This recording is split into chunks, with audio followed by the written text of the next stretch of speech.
সিঙ্গাপুরে চিকিৎসাধীন অবস্থায় ইনকেলাব মঞ্চের আহ্বায়ক শরীফ ওসমান হাদির মৃত্যু। হাদির মৃত্যু সংবাদে উত্তাল ঢাকা, নজিরবিহীন বিক্ষোভ। শুক্রবার সারা দেশে বাদ জুমা, বিশেষ দোয়া ও কফিন মিছিল। তারেক রহমানের প্রত্যাবর্তন, ৭টি ট্রেন ভাড়া নিচ্ছে বিএনপি। এতক্ষণ শুনছিলেন সংবাদ শিরোনাম, এখন জানাব বিস্তারিত। ইনকিলাব মঞ্চের আহ্বায়ক ও রাজনৈতিক অঙ্গনের পরিচিত মুখ শরীফ ওসমান হাদি সিঙ্গাপুরে চিকিৎসাধীন অবস্থায় ইন্তেকাল করেছেন। ইন্না লিল্লাহি ওয়া ইন্না ইলাইহি রাজিউন। অস্ত্রোপচার শেষে তার মৃত্যুর সংবাদ পাওয়া গেছে। বিষয়টি নিশ্চিত করেছেন ঢাকা মেডিকেল কলেজ হাসপাতালের নিউরোসার্জারি বিভাগের চিকিৎসক এবং ন্যাশনাল হেলথ অ্যালায়েন্সের সদস্য সচিব ডা মোহাম্মদ আব্দুল আহাদ। গত বৃহস্পতিবার ১৮ ডিসেম্বর রাতে একটি বেসরকারি টেলিভিশন চ্যানেলকে দেওয়া সাক্ষাৎকারে ডা আহাদ এ তথ্য জানান। হাদির মৃত্যুর খবরে রাজনৈতিক অঙ্গনসহ তার সহকর্মী ও অনুসারীদের মধ্যে গভীর শোকের ছায়া নেমে এসেছে। অস্ত্রোপচারের পর মৃত্যুর খবর। ডা মোহাম্মদ আব্দুল আহাদ জানান, বাংলাদেশ সময় বিকেল ৫টার দিকে শরীফ ওসমান হাদির পরিবার তার অস্ত্রোপচারের জন্য আনুষ্ঠানিক সম্মতি প্রদান করে। এরপর চিকিৎসকরা তাকে দ্রুত অপারেশন থিয়েটারে নিয়ে যান। অপারেশন শেষে তার শারীরিক অবস্থার বিষয়ে আর কোনো বিস্তারিত আপডেট পাওয়া যায়নি। ডা আহাদ বলেন, অপারেশন শেষ হওয়ার পর আমাদের কাছে আর কোনো আপডেট আসেনি। পরবর্তীতে সরাসরি তার মৃত্যুর সংবাদ জানানো হয়। এই আকস্মিক খবরে পরিবার, সহকর্মী ও রাজনৈতিক সহযোদ্ধারা চরমভাবে মর্মাহত হন। মরদেহ দেশে ফেরানোর বিষয়ে সিদ্ধান্ত হয়নি। হাদির মরদেহ দেশে ফিরিয়ে আনার বিষয়ে জানতে চাইলে ডা আব্দুল আহাদ বলেন, মৃত্যুর খবরটি এইমাত্র পাওয়া গেছে।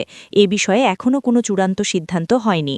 সরকারের সংশ্লিষ্ট মহল এবং পরিবারের সঙ্গে আলোচনা করে পরবর্তী সিদ্ধান্ত জানানো হবে বলে তিনি উল্লেখ করেন।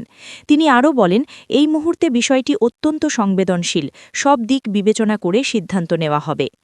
গুলিবিদ্ধ হওয়ার ঘটনা। উল্লেখ্য, গত ১২ ডিসেম্বর রাজধানীর বিজয়নগর এলাকায় গণসংযোগে অংশ নিতে গেলে চলন্ত একটি মোটরসাইকেল থেকে গুলিবিদ্ধ হন শরীফ ওসমান হাদি। প্রত্যক্ষদর্শীদের ভাষ্য অনুযায়ী ঘটনাটি দিনের আলোতে এবং খুব কাছ থেকে তাকে লক্ষ্য করে গুলি করা হয়। মাথায় গুলিবিদ্ধ হয়ে তিনি গুরুতর আহত হন।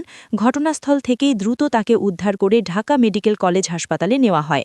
সেখানে জরুরি অস্ত্রোপচার করা হয় এবং কিছু সময় তাকে আইসিইউতে রাখা হয়। দেশের ভেতরে চিকিৎসা ও বিদেশে নেওয়ার সিদ্ধান্ত। ঢামেক হাসপাতালে প্রাথমিক অস্ত্রোপচারের পর চিকিৎসকরা জানান, তার অবস্থা আশঙ্কাজনক। মাথায় গুলিবিদ্ধ হওয়ার কারণে জটিল নিউরোলজিক্যাল সমস্যা দেখা দেয়। পরে তাকে ঢাকার একটি বেসরকারি হাসপাতালে স্থানান্তর করা হয়। সেখানে বিশেষজ্ঞ চিকিৎসকদের পরামর্শে উন্নত চিকিৎসার জন্য তাকে বিদেশে নেওয়ার সিদ্ধান্ত হয়। পরিবারের সম্মতিতে ও চিকিৎসকদের সুপারিশ অনুযায়ী তাকে এয়ার অ্যাম্বুলেন্সে করে সিঙ্গাপুরে পাঠানো হয়। সিঙ্গাপুরে পৌঁছানোর পর তাকে একটি বিশেষায়িত হাসপাতালে ভর্তি করা হয় এবং সেখানে একাধিক পরীক্ষা নিরীক্ষা শেষে অস্ত্রোপচারের সিদ্ধান্ত নেওয়া হয়। রাজনৈতিক অঙ্গনে শোকের ছায়া।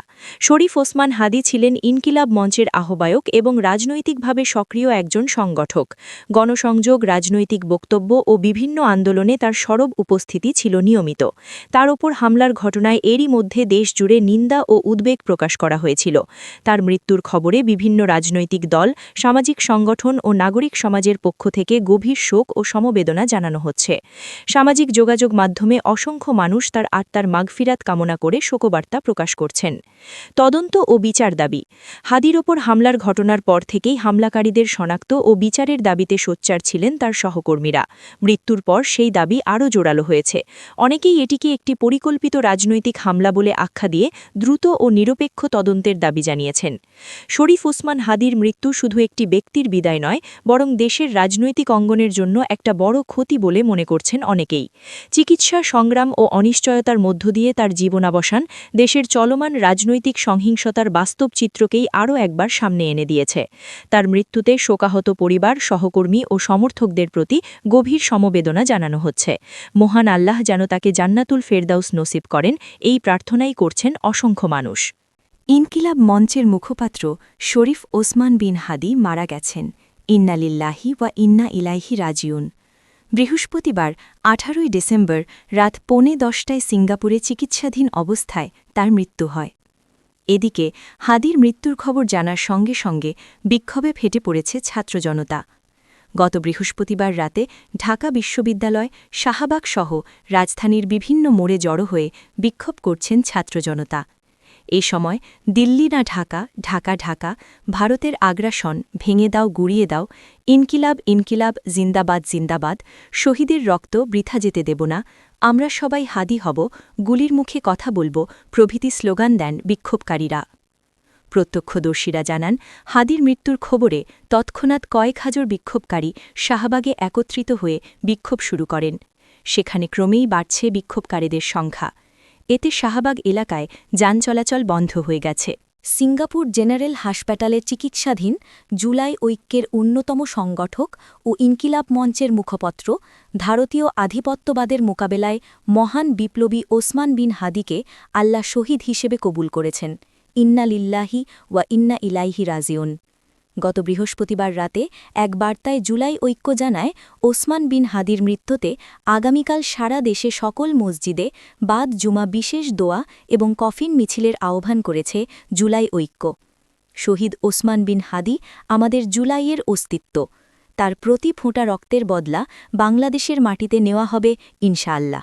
বিএনপির ভারপ্রাপ্ত চেয়ারম্যান তারেক রহমানের প্রত্যাবর্তন উপলক্ষে সারা দেশ থেকে নেতাকর্মী ও সমর্থকদের ঢাকায় আনতে ৭টি রুটের ট্রেন ভাড়া করবে বিএনপি।